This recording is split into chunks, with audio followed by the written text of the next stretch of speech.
Hi friends, good morning. ಇವತ್ತು actually ಭಾನುವಾರದ್ದು vlog ಮಾಡೋಣ ಅಂತ ನಾವು ಎದ್ದಿದ್ದೆ ತುಂಬ ಲೇಟಾಗಿತ್ತು. ಸೊ ಶ್ರಾವಣ ಇರೋದ್ರಿಂದ ನಾನ್ ವೆಜ್ ಕೂಡ ಮಾಡೋ ಹಾಗಿಲ್ಲ. ಸೊ ಬೆಳಗ್ಗೆ ಎದ್ದಿದ ತಕ್ಷಣ ಬಿಸಿನೀರು ಕುಡಿಯೋ ಹ್ಯಾಬಿಟ್ ಇದೆ ನಮಗೆ. ನಾನು ಮತ್ತು ನಮ್ಮ ಮನೆಯವ್ರಿಗೆ ಬಿಸಿನೀರು ಕುಡಿಯೋಣ ಅಂತ ಬಿಸಿನೀರು ಕಾಯಿಸಿ ಲೋಟದಲ್ಲಿ ಹಾಕ್ಕೊಂಡು ಇಟ್ಕೊಂಡೆ. ಜೊತೆಗೆ ಇವತ್ತು ಮಾರ್ನಿಂಗ್ ಬ್ರೇಕ್ಫಾಸ್ಟ್ಗೆ ಔಟ್ಸೈಡ್ ಹೋಗೋಣ ಅಂತ ಪ್ಲ್ಯಾನ್ ಮಾಡ್ಕೊಂಡಿದ್ದೀವಿ. ಸೊ ಹಾಗಾಗಿ ಬೆಳಗ್ಗೆನೇ ಸಾರು ಮಾಡೋಣ, ಯಾವುದೋ ಯೂಟ್ಯೂಬ್ ನೋಡ್ತಾ ಇದ್ದೆ, ಮೊಳಕೆ ಕಟ್ಟಿದ್ದು ಸಾರು ಮಾಡಿದರು.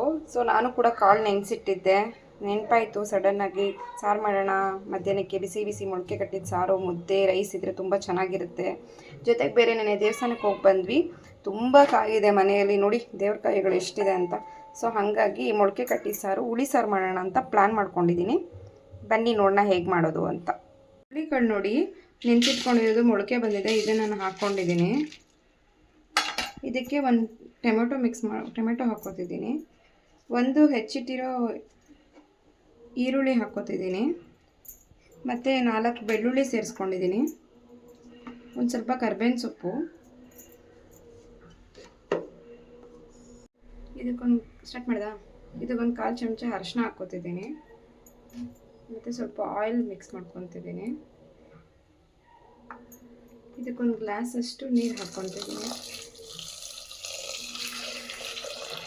ನಾನು ತರಕಾರಿ ಏನು ಯೂಸ್ ಮಾಡ್ತಾಯಿಲ್ಲ, ಯಾಕಂದರೆ ಇರೋ 3 ಜನಕ್ಕೆ ಏನು ಹಾಕೋದು ತಕ್ಕಂತ ಮಾಡ್ಕೋಬೋದು ಅಂತ.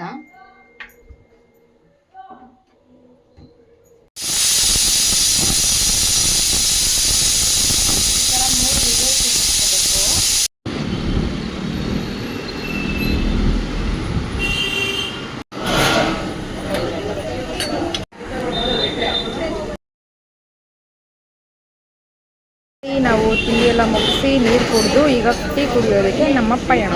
ಹಾಯ್ ಗೈಸ್, ಮಲ್ಲೇಶ್ವರಮಲ್ಲಿ ನಾವು ತಿಂಡಿ ತಿಂದ್ಕೊಂಡು ಈಗ ಬಂದಿದ್ದೆ ಟೀ ಕುಡಿಯೋ ಜಾಗಕ್ಕೆ. ಇದು ನಮ್ಮ ಫೇವ್ರೆಟ್ ಅಡ್ಡ, ತಂದೂರಿ ಚಾಯ್ ಅಂತ.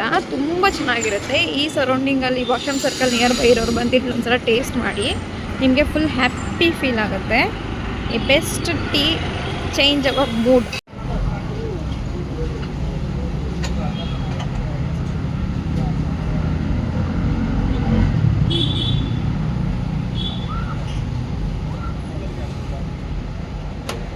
ನನ್ನ ತಂಗಿ ಮಗಳು ಅವ್ರ ಮನೆಗೆ ಹೋಗಿ 1 ವಾರ ಆಗಿತ್ತು, ಇವತ್ತು ಬಂದಿದ್ದಾಳೆ. ಸೊ ಅವ್ರ ಅಣ್ಣನ ಖುಷಿ ನೋಡಿ, ತಂಗಿ ಬಂದ ತಕ್ಷಣ ಎಷ್ಟು ಖುಷಿಯಾಗಿ ಫೀಲ್ ಆಗ್ತಿದೆ. ಮತ್ತು ಬ್ಯಾಕ್ ಟು ಅಡುಗೆ ಮನೆ ವರ್ಕ್. ಸೊ ಹುಳ್ಳಿಕಾಳು ಅದೆಲ್ಲ ಬೇಯಿಸ್ಕೊಂಡಿದ್ದಲ್ವ, ಈಗ ರುಬ್ಬೋದಕ್ಕೆ ಏನೇನು ಬೇಕು ನೋಡಿ. ಕಾಯಿ ಹಾಕ್ಕೊತಿದ್ದೀನಿ, ನಾನು ಇದನ್ನೆಲ್ಲ ಮಿಕ್ಸ್ ಮಾಡ್ಕೊತಿದ್ದೀನಿ ನೋಡಿ ಫ್ರೆಂಡ್ಸ್. ಈಗ ಅದೇ ನಾರ್ಮಲ್ ಎಲ್ಲ ರುಬ್ಕೊಂಡಿದ್ನಲ್ಲ, ಅದಕ್ಕೆ ಕಾಯಿ ಹಾಕ್ತಿದ್ದೀನಿ. ಒಂದು ಚೂರು ಇಷ್ಟು ಹುಣ್ಸೆಹಣ್ಣು ಹಾಕ್ತಿದ್ದೀನಿ, ಒಂದು 1/2 ಟೇಬಲ್ ಸ್ಪೂನ್ ಜೀರಿಗೆ ಹಾಕ್ತಿದ್ದೀನಿ, ಮತ್ತು ಇದು ನೋಡಿ ಕೊತ್ತಂಬರಿ ಸೊಪ್ಪು ಇಷ್ಟು ತೊಗೊಂಡಿದ್ದೀನಿ. ಸೊ 1-2 ಸ್ಪೂನಷ್ಟು ಖಾರದ ಪುಡಿ ಹಾಕೋಣ. ನೋಡಿ 2 ಸ್ಪೂನಷ್ಟು ಖಾರದ ಪುಡಿ ತೊಗೋತಿದ್ದೀನಿ. ಇದು ಮನೇಲೇ ಮಾಡಿರೋ ಖಾರದ ಪುಡಿ, ತುಂಬ ಚೆನ್ನಾಗಿದೆ, ಗಮ್ ಅಂತಿರುತ್ತೆ. ಜೊತೆಗೆ ಆಗಲೇ ನಾವು ಬೇಯಿಸಿಟ್ಕೊಂಡಿದ್ವಲ್ಲ, ಅದನ್ನು ಕೂಡ ಮಿಕ್ಸ್ ಹಾಕ್ಕೊತಿದ್ದೀನಿ. ಆಗಿದೆ.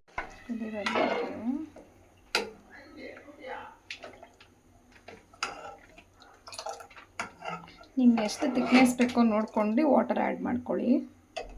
ರೆಡಿಯಾಗಿದೆ ಫ್ರೆಂಡ್ಸ್. ಈಗ ಸ್ವಲ್ಪ ಚಿಟ ಅಂತ ಸಾಸಿವೆ ಹಾಕೊಳ್ಳೋಣ, ಸ್ವಲ್ಪ ಕರ್ಬೇವಿನ ಸೊಪ್ಪು ಹಾಕ್ಕೊಂಡು ಮಾಡಿ ಸಾರಿಗೆ ಹಾಕಿದ್ರೆ ಘಮ ಘಮ ಸಾಂಬಾರ್ ರೆಡಿ.